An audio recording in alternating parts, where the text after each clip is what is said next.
就这样，我和爱宝分手了。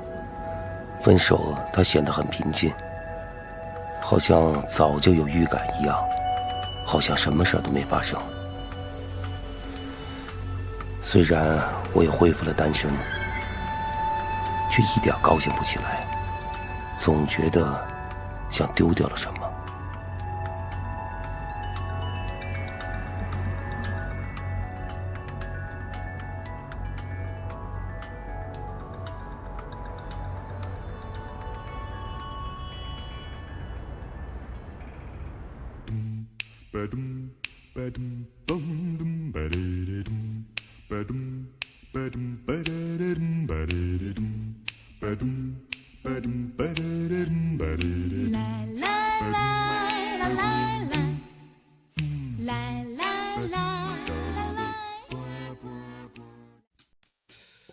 接下来，我的生活发生了很大的改变。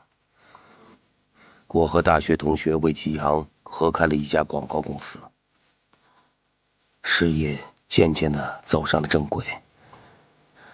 虽然每天还是要面对不同的客户去交际、去应酬，但毕竟是为自己的公司打工，再苦再累，我也是心甘情愿的。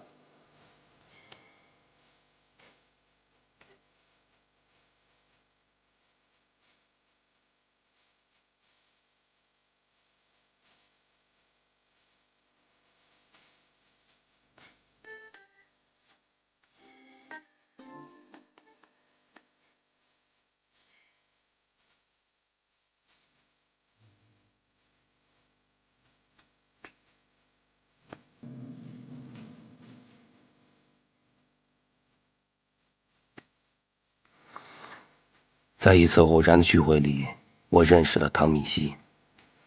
她刚刚回国，是个典型的 ABC。